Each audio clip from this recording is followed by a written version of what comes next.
Bos días, somos Laura, Alex e Noa e imos presentarvos o podcast Historias para conquistar, con motivo da conmemoración dos 130 anos da radio. Vamos a facer un pequeno repaso dos acontecementos clave da nosa sociedade no período de entreguerras. Faremos un tour polos diferentes lugares nos que os acontecementos máis remarcables marcaron a historia de varias xeracións, dende Europa de entreguerras ata a desmantelación da URSS. Para comezar, a noticia do detonante dun dos maiores conflitos que o noso mundo coñeceu foi así. O 28 de xuño de 1914, ás 10 da mañán, tanto o archiduque Francisco Fernando como a súa muller, Sofía, dirixíanse ata o Ayuntamento de Sarajevo, actual capital de Bosnia, nunha comitiva composta por 6 coches. Tan só 10 minutos despois de iniciar o traxecto de ida, Cabrinovio lanzou unha bomba xunto á ponte Cumbrija, que, por error, non empatou directamente ao coche do archiduque, senón que rebatou neste para estoupar baixo o seguinte coche da comitiva. Todo isto non detivo os autos restantes, que seguiron no camiño do concello. Finalmente, e despois de chegar ao destino, ás 11 menos cuarto emprenderon o camiño de volta, para visitar as vítimas do atentado, antes de chegar á zona cero. O primeiro coche da comitiva confundiuse de camiño e xirou á dereita pola calle Francisco Xosé, xunto á Ponte Latina.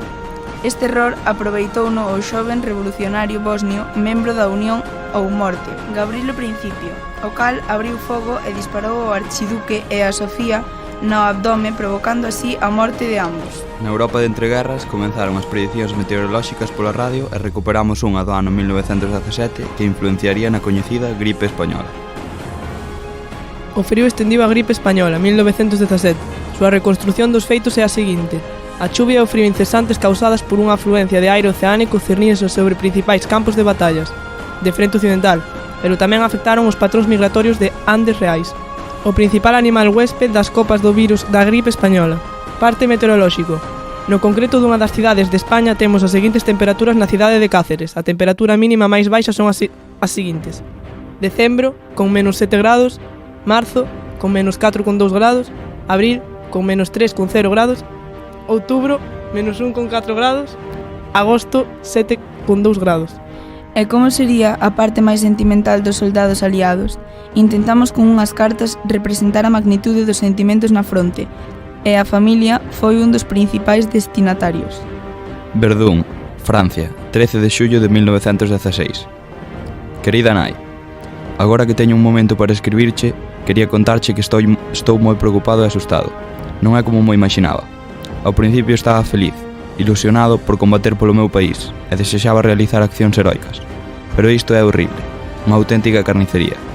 Hai un tempo lanzamos varias ofensivas contra Alemanha e a magnitude da batalla foi impresionante. Gustaríame que o goberno estivera ao fronte durante días, horas e vira o que é isto. Perdóame, non quero que me fales de honor porque esta guerra non é máis que unha masacre. Perdemos a moitos homes. Estou ferido. Cóstame moito andar. Unha bala rozoume a perna. Estamos nunhas trincheiras que nós mesmos construímos, nas cales non hai acceso a auga potable e os baños son simples furados. As penosas condicións de hixiene fan que cada vez se incremente o número de ratas e que o olor sexa insoportable. Os días son moi calurosos e o medo constante ao ataque non me deixa dormir. Pola noite temos que vixiar a terra de ninguén e realizar labores de mantemento. Con todo, escríboche para despedirme.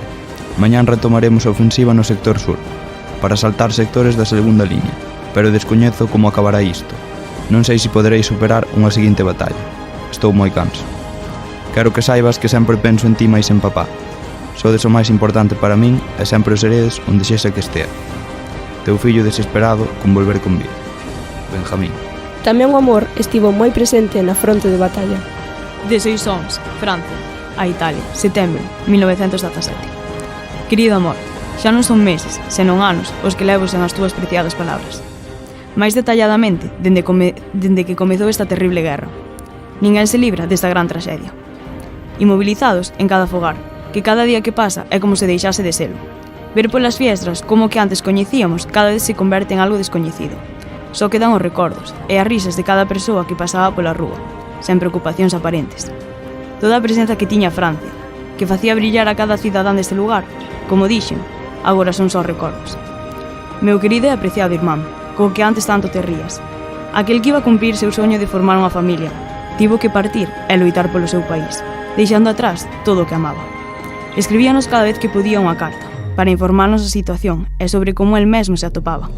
Sempre dicía que ninguén estaba preparado para ver tanto dor xunto. O dor que desprendía ver sufrir a persoas que non tiñan culpa. Acaso, non é certo que sempre pagou o pobo a dor dos de arriba? Enfrentándonos sempre entre nós, como se tivésemos 1000 motivos para facelo, e ao fin non temos nin o primeiro. Meu irmán penso de ter que arrebatar vidas para salvar a súa. O gran desexo de que todo isto acabe xa, para recuperar todo o que un día perdimos, volver a bicar aos nosos seres queridos, volver a pisar as rúas en perigo, volver ao que agora tanto añoramos. O noso querido e extraño setembro, que nos devolvía esa gran rutina, ese cambio drástico, de reencontrarte con persoas que non víamos no verán, pero coas que compartíamos noso día a día durante o longo inverno. Esta terrible situación ponnos en dúbida volver a cruzar camiños con estas, xa que non sabemos o seu paradeiro, aínda que por saber non sabemos nin o noso. Parece mentira que se volva a aproximar o inverno, xa que fai anos que olvidamos o que era o verán, olvidando así o que era sentirse libre, como se agora non fósemos quen de selo. Xa non hai días sen soisóns, agora é seguido de noite, aquí e nos nosos corazóns. Agardareite e agardarei a túa mensaxe todo o que esta vida me permita, ata que volvamos a vernos. A nova película, Llamada de la Libertad, estreada en todos os cines de Alemania, tratará dos nosos valentes alemáns, as trifulcas pola libertade da Primeira Guerra Mundial. Trasladámonos agora a Europa máis oriental, concretamente a San Petersburgo, para entrar de cheo na Revolución de Febreiro do 17. Como se viviría este suceso dende dentro? Bos días a todos e a todas. Hoxe, nesta mañá xélida do 10 de marzo de 1917, atopámonos na Plaza do Palacio, en San Petersburgo. Aquí, en pleno centro da manifestación en contra do César Nicolás II.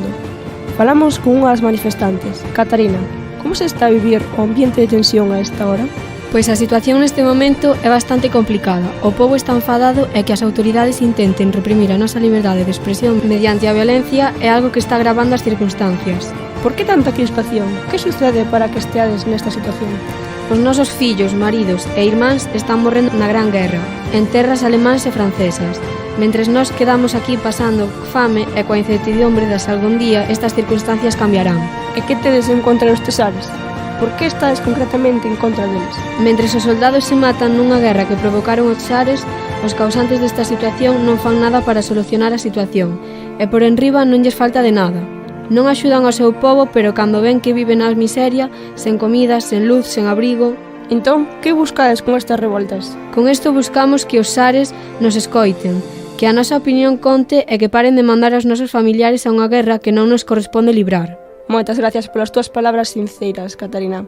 Moitas gracias a vos por darnos a visibilidade. Xa ven, a situación está máis tensa que nunca. O pobo non está contento e demóstrao fortemente. Xa veremos como responden a esta situación os tesares. Ata aquí a nosa retransmisión.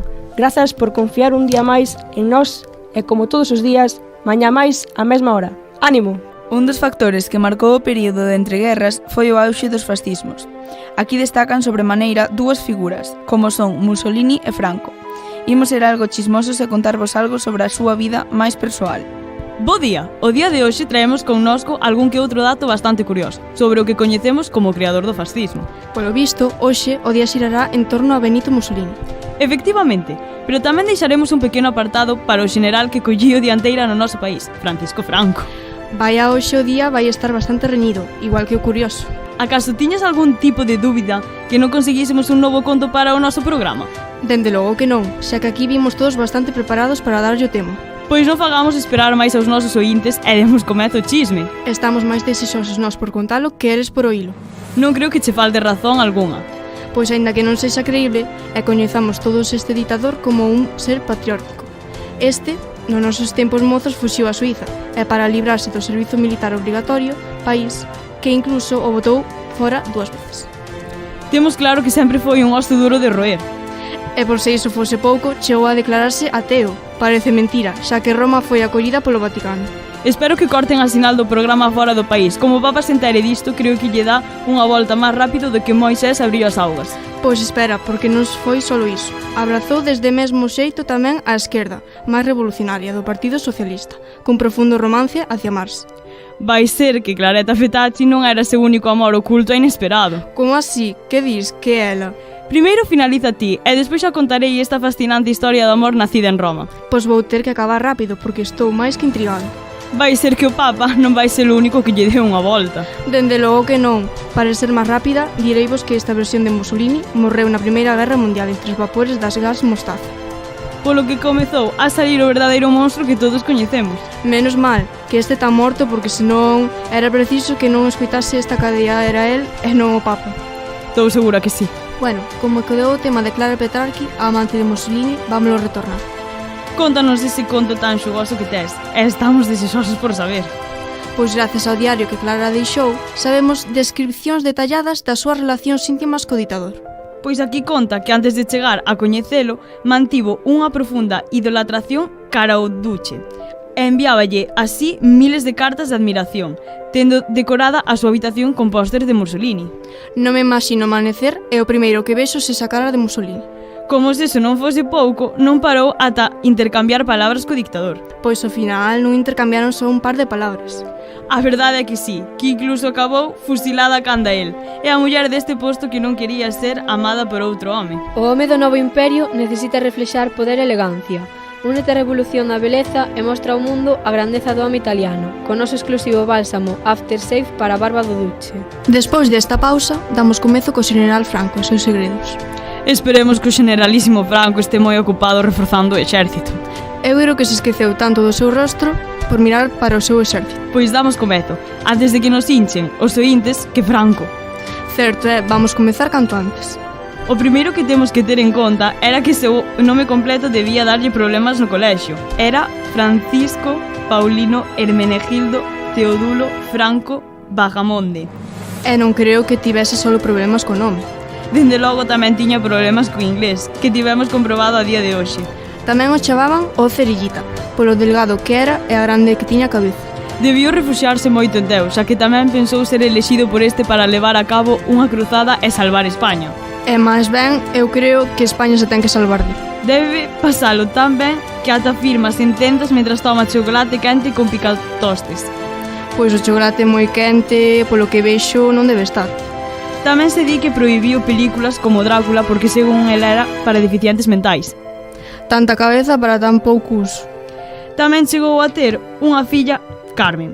E aquí sí que tivo que visitalo Deus, xa que só ten un testículo e sofre de fimosis. Non sei se tomalo como un milagre ou como un desbaraxuste. Eu creo que o único milagre que este pode correr é que acabe ca dictadura. É para nós acabar con este tema de conversa. Grazas polas súas escoitas e cortenlle a radio a Franco. Adeus moi boas, deixémolos co seguinte sesión. Cuidado, Alemania, o xudío eterno acecha nas sombras. A súa cobicia e corrupción destruen a nosa patria. Só unida, a raza aria poderá vencer esta ameaza e restaurar a grandeza do noso rei.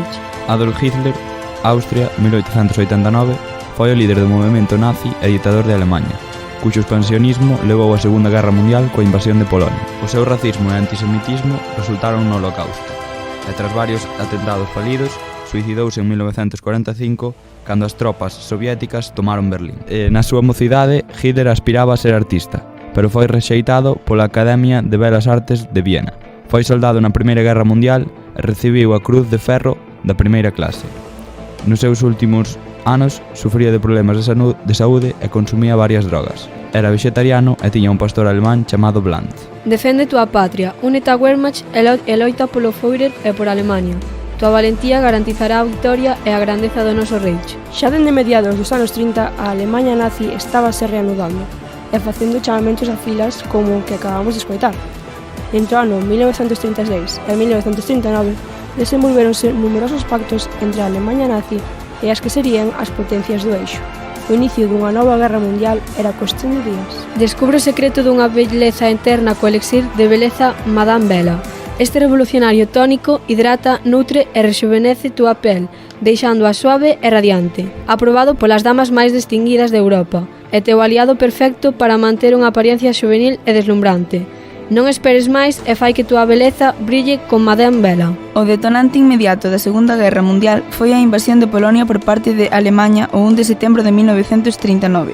Hitler, líder da Alemania nazi, tomou esta decisión como parte da súa política de expansión territorial e pode anular as coordinacións impostas polo Tratado de Versalles de 1919. En agosto de 1939, Alemanha asinou o Pacto de Non Agresión coa Unión Soviética.